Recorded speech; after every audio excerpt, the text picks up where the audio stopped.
Aí na página 34, continua assim dizendo: os que serão arrebatados.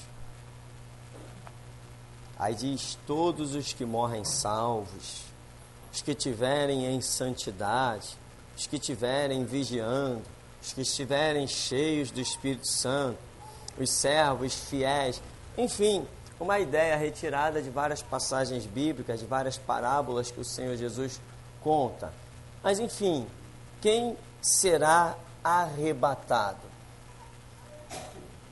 Para mim, existe um negócio que será cobrado para que o arrebatamento aconteça. Existe um negócio chamado centro da vontade de Deus. O que acontece hoje? O camarada é um cristão. Ele é um cristão, como se diz, meio barro, meio tijolo, né? Mais ou menos, né? Tá, mas ele tem uma fé. Ele crê em Jesus. Tá bom. Ele morre. Se ele morre com essa fé fraca que ele tem, ele é salvo. Mas quando entrar o tempo, a cena do arrebatamento, no arrebatamento da igreja, esse fraco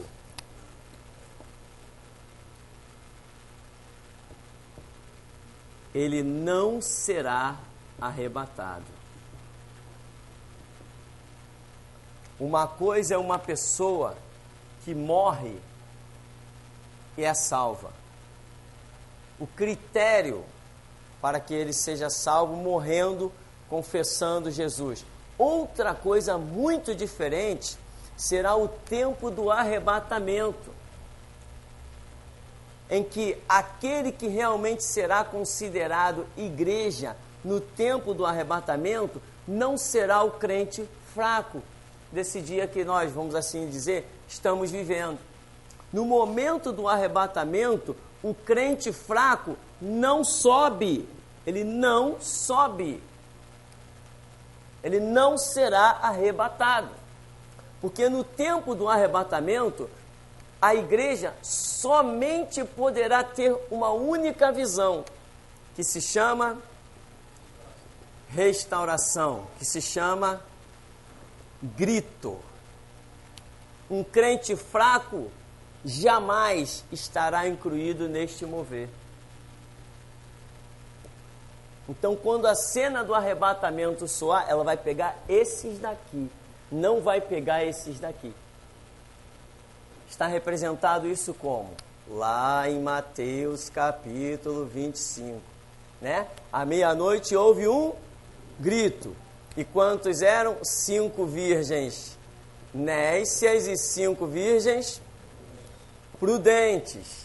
As prudentes também tinham adormecido, não tinha? A Bíblia diz que todas adormeceram. Mas elas eram prudentes. Então, adormeceram e teve tempo de se recuperar e adentrarem as bodas. Bodas significa o arrebatamento, casamento, a união da virgem, que é a igreja, com Jesus, que é o noivo. Mas as nécias, pode ser chamados crentes fracos, não tiveram condição, mesmo reconhecendo o grito, era tarde demais. Não teve tempo para se prepararem e adentrarem as bodas do Cordeiro. E a Bíblia diz, fechou-se a porta. 5 nécias, 5 prudentes. Não tem nada a ver com 50%. Isso é papo de pastor fracassado e caído que não sabe o que fala. A Bíblia não trata de matemática. O assunto da Bíblia é espiritual. Estamos falando de símbolos e os seus significados. 5 e 5 significa livre arbítrio. 5 mais 5 igual a 10 virgens significa 10 é o número da ação de Deus através do homem, das mãos humanas. 5 dedos numa mãozinha, 5 dedos na outra mãozinha. Ou seja, o que é igreja? Igreja é uma operação de Deus através do homem. O Espírito Santo não funda a igreja sem que tenha um homem para fundar. O Espírito Santo não levanta ministérios sem que tenha um homem para se dispor. Ou seja, 10 é a operação de Deus através do homem. Por isso não é a parábola das 12 virgens. 12 é o número da plenitude, ou seja, uma ação direta da divindade sobre a terra. Poderia ser a parábola das 12 virgens, já que é uma ação direta de Deus? Não, é a parábola das 10 virgens. Por quê? Porque não é uma ação direta de Deus, é uma ação de Deus dependente da disponibilidade do homem para que ele opere. Se homens não se dispuserem à pregação do Evangelho, não haverá pregação do Evangelho. Então, 5 e 5 não é 50% da igreja vai ser arrebatada, 50% vai ficar. Quem dera que isso fosse uma verdade. Se 10% da igreja for arrebatada, já é motivo de soltar fogos de artifício. Se 10%, então, quem será arrebatado? Os que estiverem no centro da vontade de Deus. O que será o centro da vontade de Deus na cena, no cenário do arrebatamento? Restauração, grito da meia-noite, despertamento, uma coisa sobrenatural. Então, o crente fraco não será arrebatado, ainda que hoje ele possa morrer e ser salvo.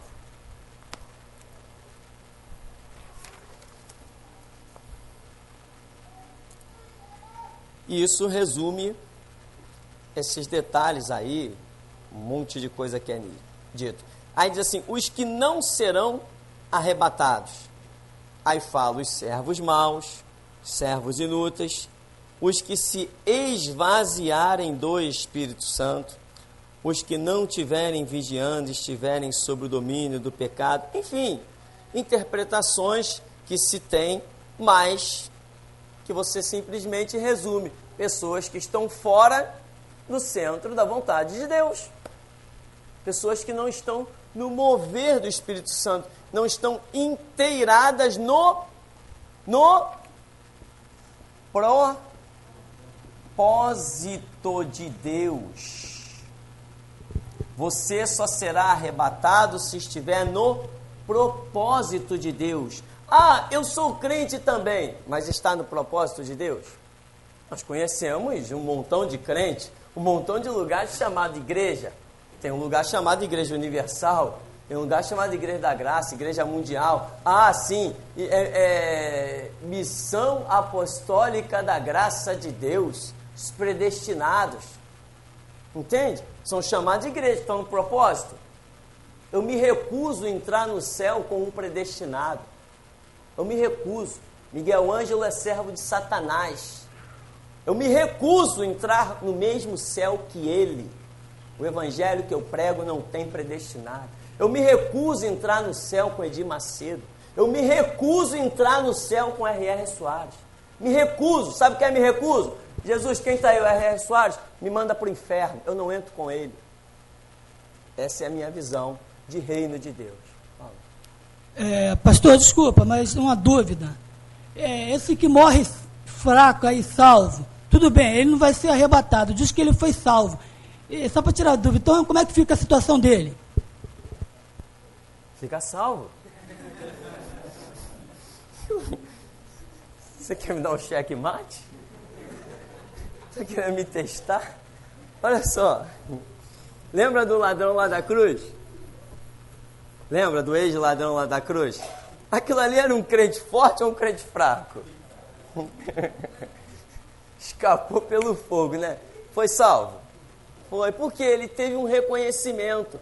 Ah, Senhor, lembra-te de mim quando entrares no teu reino.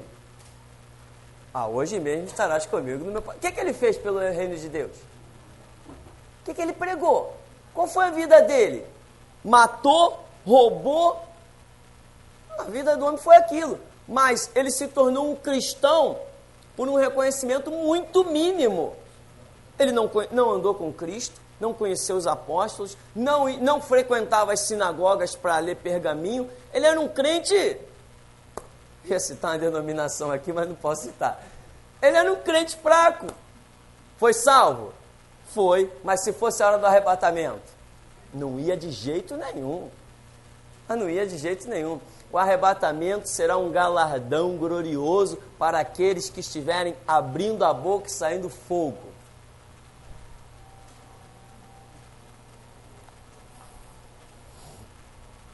Tem gente nessa manhã dizendo assim, será que eu sou crente?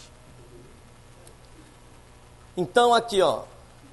Aí Paulo aqui depois vai descrever assim, arrebatamento da igreja, aí diz, o arrebatamento da igreja se divide em duas partes. Aí aquilo que Paulo diz assim, ressurreição dos mortos, transformação dos vivos.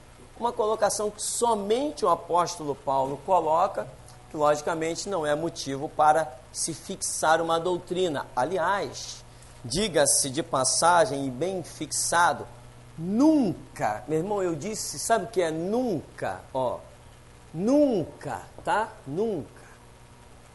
Nunca desenvolva uma doutrina fundamentado somente naquilo que os apóstolos escreveram. Nunca!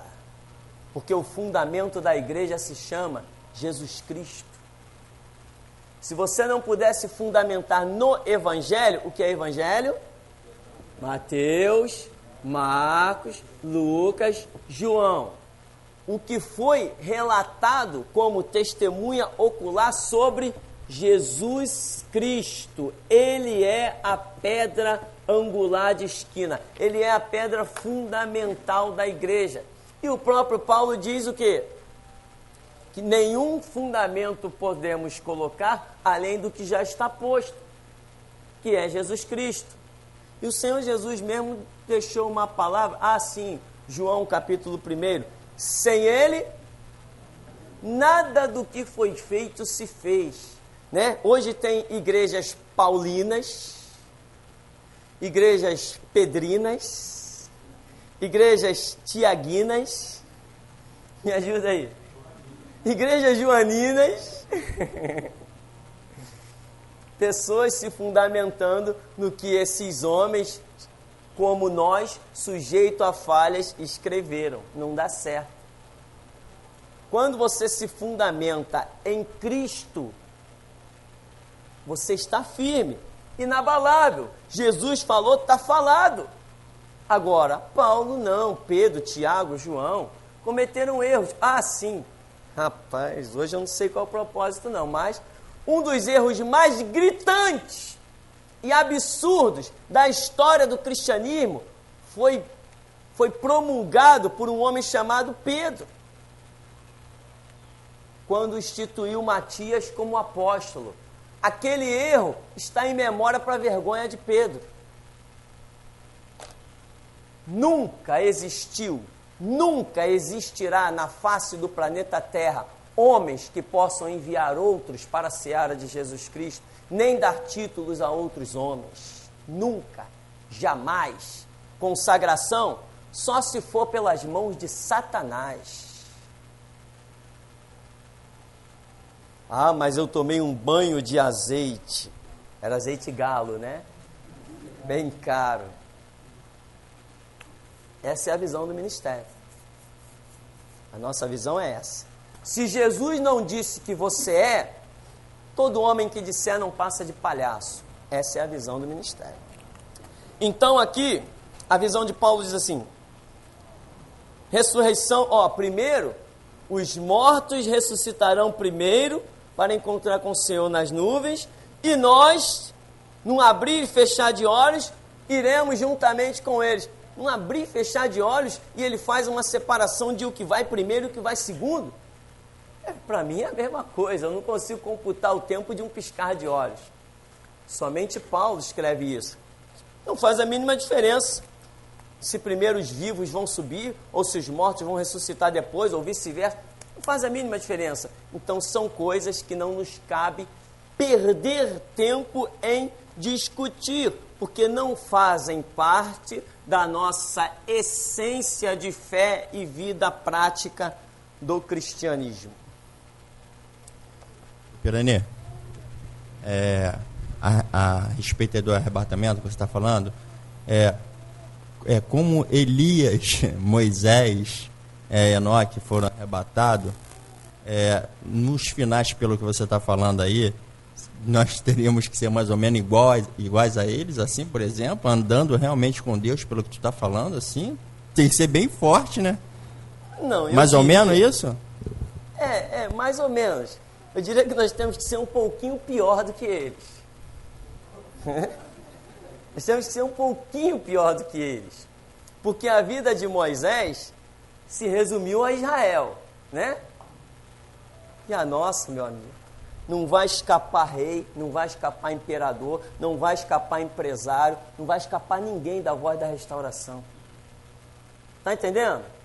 Elias esteve ali, viveu a vida dele num cenáriozinho. Hoje nós temos internet, meios de comunicação, transmissão de onda. Dos Estados Unidos estão baixando mensagens, estão telefonando, estão mandando e-mail. Da Argentina, do Peru, da Bolívia. Está entendendo? Elias não fez isso. Eu estou fazendo. Elias não tinha uma equipe trabalhando com ele pela internet. Nós temos aí, o irmão Clóvis está montando aí vários computadores unificados para mandar mensagem para o mundo todo. Elias não tinha isso. Então estou achando que nós temos que ser um pouquinho pior que Elias, um pouquinho pior que João Batista, um pouquinho pior que Moisés, e eu estou lutando para isso. Eu só tenho pedido o seguinte, Jesus, tira o nó da minha língua, só isso, o resto deixa comigo. Só uma pergunta, assim, porque dentro de todo esse contexto da restauração de Elias, parábola das 10 virgens também, o senhor não falou sobre os ímpios. Então, a pessoa que insistir evangelizar os ímpios, ter uma visão evangelista, ela é uma pessoa que ela está desviada e está negando a restauração? Meu irmão, você tocou num ponto que nós raramente tocamos nele. A visão evangelista e a visão restauradora. Vou falar uma loucura agora, mas quem viver, verá. Amém? Não tem problema, olha, já me chamaram de louco, fanático, herege, Hitler, anticristo. Hitler, eu falei assim, caramba, poxa, ajeitei até a gravar. Ah, não tenho. Então, foi demais, é demais. Não tem problema, quem viver, verá. Entende? A partir do momento que foi implantada a visão restauradora, de restauração, foi em 2000 e... mais ou menos, 2001, né? 2001. A partir do momento que a visão de restauração foi implantada, meu irmão, agora vem a loucura.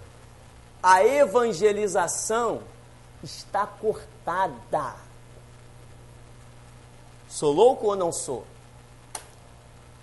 Que venha o diabo agora. Eu desafio o diabo. E que não venha sozinho, que venha com todo o inferno. Que desçam anjos para me questionar agora. A partir do momento que a visão da restauração foi implantada, quem não pregar restauração, está fora. Eu sou um belo evangelista, é nada, já foi. Acabou a visão de evangelização. O que Deus quer hoje é acordar um pouquinho do seu povo para poder arrebatar alguém. Não tem tempo de voltar para João 3,16. Que Deus amou o mundo de tal maneira. Olha, Jesus te ama. Já era, meu amigo. A evangelização já era. Agora é denúncia pura, nua e crua, sem pena e sem dó. Está ali, é mercenário. Está ali, é hipócrita. Está ali, leiloeiro do povo de Deus. Tem pacto com o diabo, deixando político entrar no púlpito da igreja. Igreja aonde entrou político, entrou também o diabo. Jesus saiu. Não tem mais tempo de evangelização, é restauração. A trombeta do arrebatamento vai soar e só vai levar restauradores. Então, isto é uma loucura. Que isso, mas eu tenho um belo ministério de evangelista. Tem mesmo? Tem certeza? Troca ele por um de restaurador rápido, urgente. Muita gente diz assim, mas nós temos que evangelizar. Tem nada, irmão. Não tem mais, não cabe mais evangelismo. Agora é restauração. E tem mais, Deus revelou umas coisas impactantes. Quando eu digo que Deus revelou, já quero deixar uma palavra aqui registrada. Quando eu digo que Deus revelou, meu irmão, pode vir homem de Deus, filho do diabo, profeta, Satanás, anjos, pode vir quem quiser. Pode vir quem quiser. Porque quando eu digo Deus revelou, eu sei que Ele revelou. E eu quero dizer uma coisa para você, ministério de evangelização, quem pensa que tem, vai orar, porque não tem. Aqui, ó, é tudo ou nada.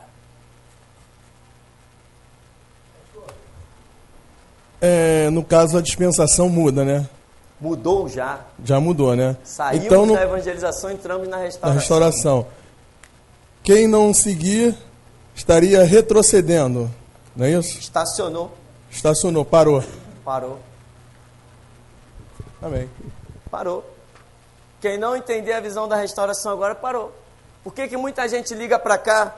Mas pastor, você só fala mal das igrejas? É isso mesmo, foi para isso que eu fui chamado. Fala mal das igrejas. Eu tenho esse chamado, mas ninguém tem. Fazer o quê? Mas ninguém não, tem uma turma aí que está tendo. Tem um exército se levantando aí. Eu comecei, mas não vou terminar.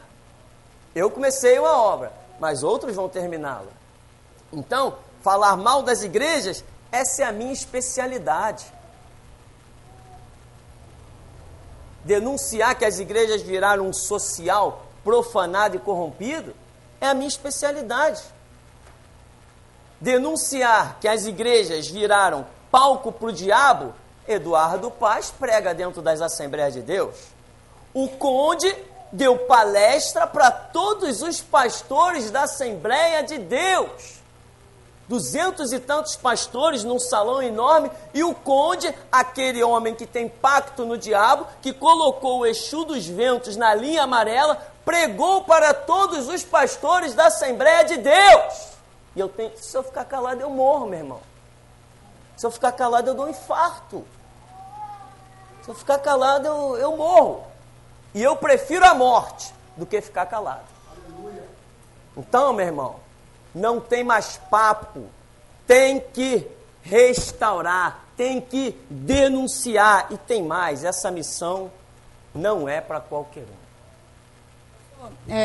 Os ímpios hoje em dia que nunca entraram na igreja, que não aceitaram, que não se converteram ainda, eles serão alcançados hoje pela visão somente da restauração. Então, já entrarão para fazer a obra de Deus, no caso, para a igreja, somente se convertendo à visão da restauração? Ou entra com a restauração, ou não entra. Ou entra com a restauração, ou não entra. Porque se você hoje vai pregar Jesus para alguém, aí você diz assim, olha, procura uma igreja perto da tua casa. Aí o camarada, poxa, legal, lá perto da minha casa tem uma Assembleia de Deus. Semana passada o Eduardo Paz pregou lá, a semana retrasada o Garotinho pregou, na outra o Francisco Silva estava lá, o Conde um dia... aquela deve ser uma ótima igreja. Ele não tem a visão da restauração, ele vai cair na boca do diabo, lá dentro de uma igreja evangélica. Porque aonde entrou política, entrou o diabo. Eu desafio os deuses das igrejas que têm política. Eu desafio o ministério deles todo. Silas Malafaia? Servo do diabo. Não estou dizendo aqui não. Eu já mandei CD para ele. E o advogado dele me ligou. Mas você está falando mal do Silas Malafaia. Eu falei assim, meu amigo, eu não estou chamando ele de adúltero.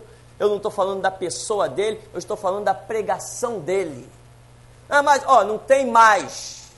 Não tem mais. Aqui não tem Bíblia, aqui só tem Bíblia, aqui não tem Constituição, aqui não tem advogado, aqui não tem juiz, e você me dá licença, boa tarde, que eu tenho mais o que fazer. É assim que eu trato os advogados que ligam para mim. Se eles têm autoridade, manda me prender. Endereço tem lá no CD. Não estou fazendo nada escondido. Endereço e telefone. Tanto tem que ele ligou para mim. Então, Silas Malafaia, caído, fracassado, e que aos olhos de quem ainda não entendeu restauração, ele ainda é homem de Deus. Para mim não é. Eu não sirvo o mesmo Deus que o Silas Malafaia. O meu Deus é aqui, da Bíblia, da palavra de Deus, e não compactua com político. Eu não sirvo o diabo no Congresso Nacional. O Jesus que eu sirvo não tem homem em Brasília, não tem homem no Congresso Nacional e não tem homens confeccionando leis. A lei que ele aceita é a que foi selada com seu sangue. Bíblia, a palavra de Deus. Está escrito: eles venceram pelo sangue do Cordeiro e pela palavra do testemunho e não amaram suas vidas até a morte. Aleluia! Não fui chamado para brincar. Falar mal de igreja é a minha especialidade. E como eu amo essa especialidade, sabe por quê? Porque Jesus me mostrou que rodeou a terra atrás de um e não achou. Por isso eu amo essa especialidade. Quando eu estou dormindo, Ele está falando comigo. Quando eu estou orando, Ele está falando comigo. Quando eu estou lendo a Bíblia, Ele está falando comigo. O que quer que eu esteja fazendo, Ele está falando comigo. Fala mal de igreja é a minha especialidade. Aí ligou para cá a mulher do Silas Malafaia. Mas um irmão falando de outro? Que irmão? Dá licença. Dá licença, que irmão? Eu sou remido e lavado no sangue de Cristo. Eu não compactuo com nada nem com ninguém. Fui comprado pela Bíblia e por sangue. Nenhum outro livro supera a Bíblia. Nenhum outro nome supera Cristo Jesus. E eu não aceito nenhum outro espírito, a não ser o Espírito Santo. Não adianta. Você é radical, ainda não sou o que eu gostaria de ser. Para isso estou estudando a Bíblia. Para isso estou clamando, para ser o mais radical possível. Para ser realmente qualificado como um restaurador. Né? Benihim está lá na internet, fotografia ao lado de Bento XVI. Prefiro a morte. Billy Graham está lá nas suas nomenclaturas lá, exaltando aquele que morreu, que já está no inferno há muito tempo. Como é que chama? João Paulo II. Billy Graham exaltando o homem. O Papa é um homem fantástico. Fantástico para ele que é cego. Para mim ele é um filho do diabo. Eu não brinco com o sangue de Cristo. E não brinco com a Bíblia. Eu não brinco. Se por aí estão brincando, então, meu irmão, evangelismo já era. Restauração é o momento. A igreja veio caminhando no evangelismo, entrou hoje na restauração, um período curtinho, vai dar início, vai entrar aí o reinado do anticristo, né? Aí vem arrebatamento, guerra do Armagedon e milênio. Depois, um pouquinho lá, batalha final, para encerrar a história. Esse é a régua das dispensações, né? Lei, graça, a graça subdividida com a restauração, é o tempo que estamos vivendo. Logo, logo, todas as coisas terão seu fim. Alguma pergunta para encerrarmos?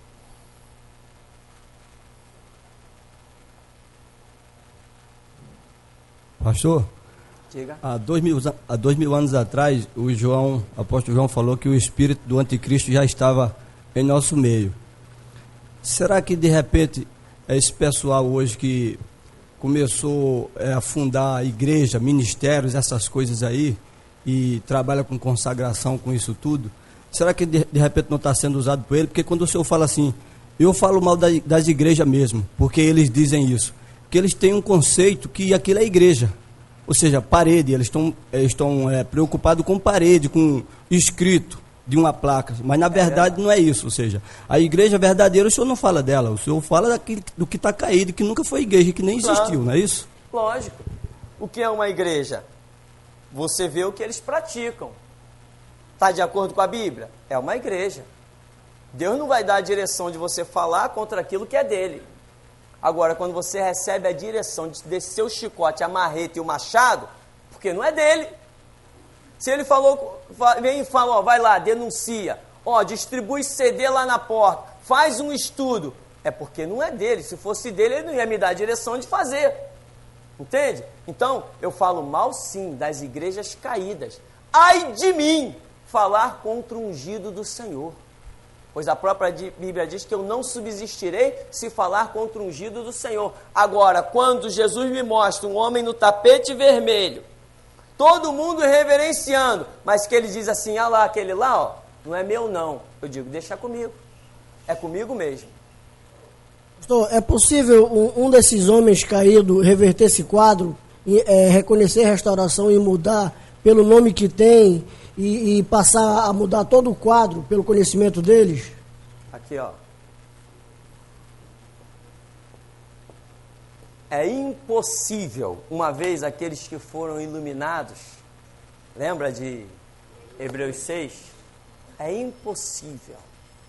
Impossível. Porque o que acontece? Essas lideranças, está claro e evidente que não interessa para eles reconhecer.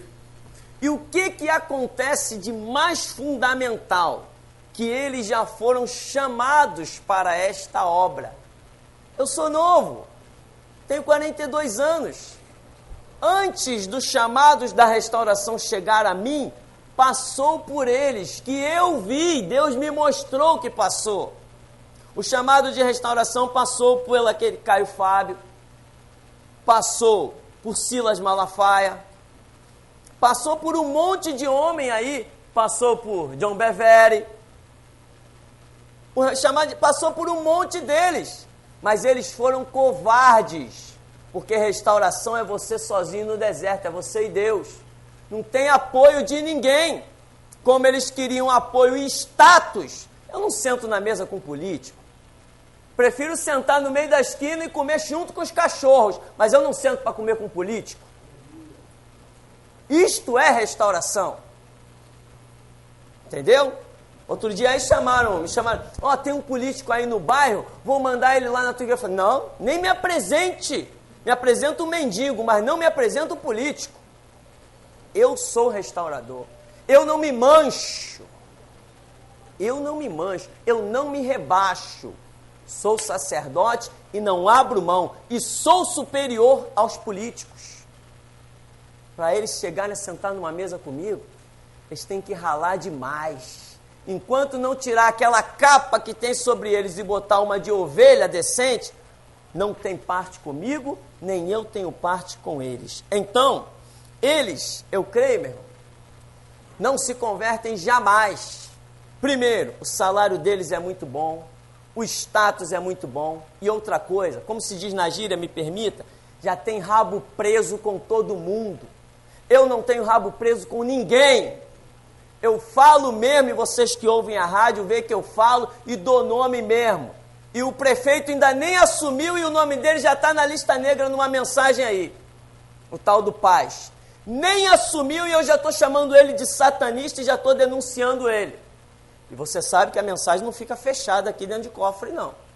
Ela sai para a internet, ela sai para a rádio, ela sai distribuída na porta das igrejas, milhares de CDs. É isso, este é o meu chamado, é para isso que eu fui chamado e eu não abro mão do meu chamado. Agora, não estou procurando apoio de homens. Então eles foram chamados, mas não resistiram às pressões. Eu me divirto com as pressões. Quando alguém liga para cá, e de uma delegacia aí da 44DP, que é aquele servo do diabo, Átila Nunes, né? Deputado macumbeiro, ele montou uma delegacia especial, colocou um delegado só para cuidar de assuntos religiosos. Implantou o camarada lá na 44ª. camarada me mandou 4 cartas. 4. Tá tudo pendurado lá no muralzinho, bonitinho. Eu não atendi nenhuma delas. O doutor fulano requisita a sua presença para prestar depoimento a respeito de ultraje à culto. Eu falei, coitado, infeliz, pendura aqui no quadro.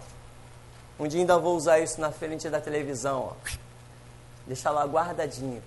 A autoridade não manda em mim, eu sou sacerdote do Altíssimo. Isto é restauração. Ninguém manda em mim, polícia não manda em mim, exército não manda em mim, marinha não manda em mim, traficante não manda em mim. Aqui ninguém manda em mim, aqui eu só recebo ordem de um que derramou sangue por mim. Esse me comprou. Isto é restauração. Isto é restauração. Eu não recebo ordem de ninguém. Pode mandar a carta que for que eu não atendo. Pastor, está faltando Elias, Jeremias, João Batista, Tupiranis, né? Com relação à restauração. Essa é a primeira pergunta, né? A segunda, no mundo, você acredita que além de você tem outro restaurador ou que vai surgir outro restaurador? Olha, o que eu acredito, veja bem, você falou, está faltando, que eu acredito o seguinte, daqui do nosso ministério começou um novo marco e virão pessoas com a mesma visão para fazer a obra. Quando Jesus se manifestou a mim, ele falou assim para mim, olha, Jesus falou assim para mim, deste lado do hemisfério eu só tenho você. Se não me falha a memória, o que é hemisfério? Hemisfério é quando se trata de norte e sul, não é assim que geograficamente é dividida a coisa? Hemisfério norte e hemisfério sul. Jesus falou o seguinte, deste lado do hemisfério, eu só tenho você. Então eu guardo essa palavra. Eu não sei como é que estão as coisas lá pelas bandas do norte. Mas uma coisa eu sei, que quando passa a linha do Equador daqui para baixo, só tem eu. Porque ele falou isso comigo. Lá para cima eu não sei como vão as coisas. Agora, eu farei essa obra sozinho? Não, por isso que você está aí.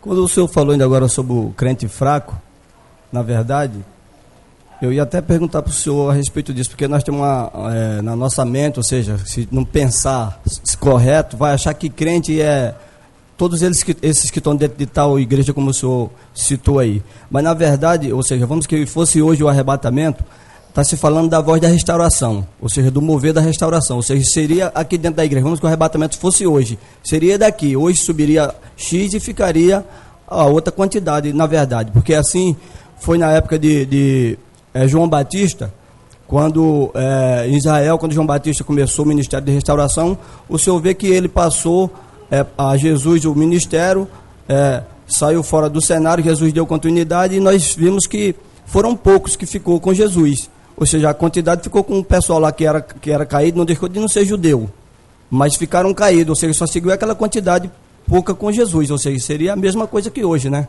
Eu creio exatamente que isso. Assim como nem todos os discípulos de João Batista se tornaram discípulos de Jesus, hoje a visão vai ser sempre a mesma, né? Não há nada novo debaixo do céu. Vai ser sempre a mesma coisa. E outra coisa, a visão da restauração começou. E quantos já caíram? Conhecendo a restauração, caíram. Dizendo que dava vida pela restauração, quando viram o que seria realmente a restauração, começaram a dividir, botar outros pastores em cima do púlpito, entendeu? Trazer gente de fora e colocar acima do povo, que tem a visão da restauração. Aqui, meu irmão, qualquer pastor que vier, tem que sentar no banco e aprender contigo. Porque você sabe muito mais de restauração do que qualquer pastor que vier de outra denominação. Eu não reconheço o título de nenhum pastor. Ele tem que sentar e aprender restauração. Se Deus confirmar o chamado na vida dele, muito que bem. Se não, está fora e acabou a história. Tem que entrar e aprender.